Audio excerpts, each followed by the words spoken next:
segurança. Segurança em relação a cirurgias, segurança em relação ao cuidado da nossa saúde.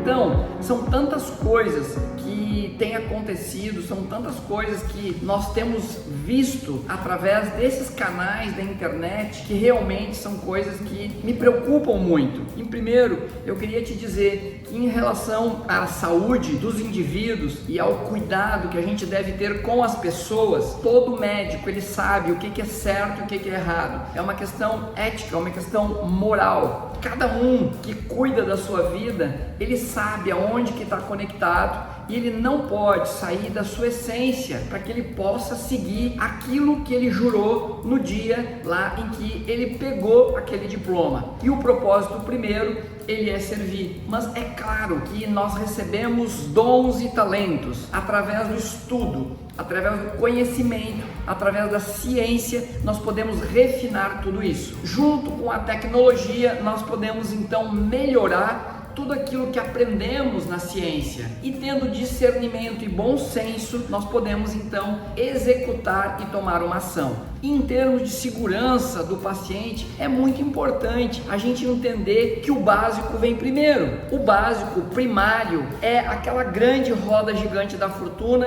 que eu já falei aqui muitas vezes sobre estilo de vida: comer saudável, mover-se mais, cuidar do sono, se estressar menos, plantar, servir, colher, ser grato e ter bons relacionamentos. É a primeira etapa para que a gente possa aprender a cuidar da nossa vida e ter segurança para nós e para quem nos segue, para quem nós servimos.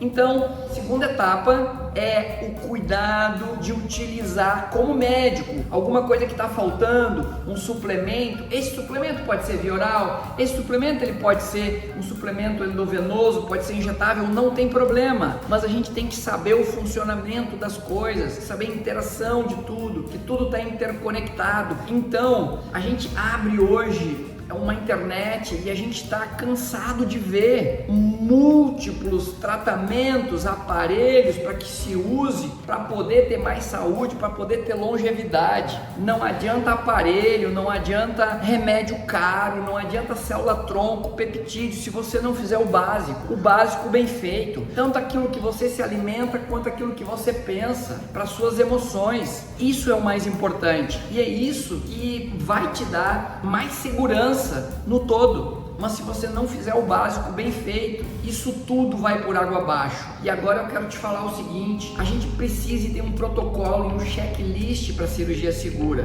Então você tem 82 órgãos, a gente tem biomarcadores, a gente tem 12 sistemas orgânicos que eles podem ser avaliados para que você entre num rol de avaliação para a segurança. E eu vou te contar que o risco cardiovascular ele é muito importante. Ele é avaliado segundo vários exames, que podem ser exames de imagem elétricos, como o eletrocardiograma, pode ser um ecocardiograma, pode ser uma cintilografia, pode ser uma ressonância do coração, pode ser um score de cálcio através de uma tomografia, mas tem biomarcadores que eles são feitos no sangue, biomarcadores inflamatórios que a gente vem falando há tanto tempo, como a proteína C reativa ultrassensível, como o fibrinogênio, como a ferritina, como os colesteróis. E aqui eu quero abrir um parênteses: colesterol e triglicerídeo. Há um padrão do colesterol, entendeu? Entre o colesterol e o triglicerídeo, mas não é só isso. Existe um tipo de colesterol que todo mundo chama de ruim, que é o LDL. E para a gente avaliar um pouquinho melhor o risco cardiovascular,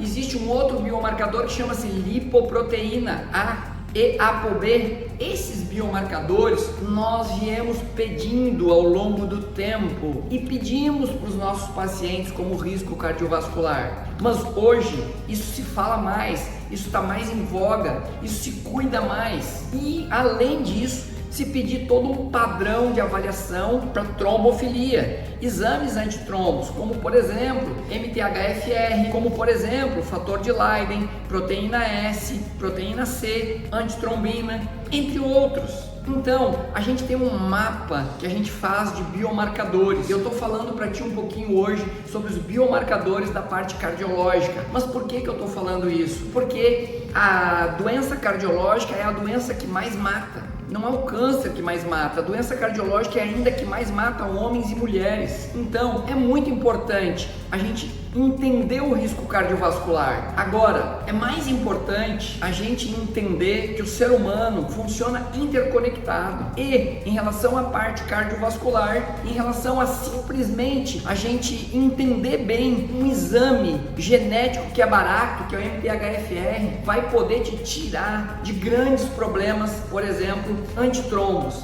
Porque se a gente não fizer o básico, a gente não vai ter a capacidade de poder ficar bem. E o básico bem feito a gente pode fazer no dia a dia, a gente pode fazer conversando, a gente pode fazer humanizando uma consulta, humanizando um tratamento e te entendendo o que é que você precisa, olhando para o seu desejo, para a sua vontade, para aquilo que realmente está lhe incomodando nesse momento. Então, tudo aquilo que fazemos tem uma finalidade sim de melhorar o capital visual, uma finalidade sim também estética, de melhorar a autoestima. Mas por quê? Porque isso impacta no seu capital vital, influencia a sua vida. Equilíbrio te leva à saúde. Muito obrigado por ter me ouvido até aqui e se você gostou, eu te vejo na próxima semana ou lá no nosso consultório. Até breve.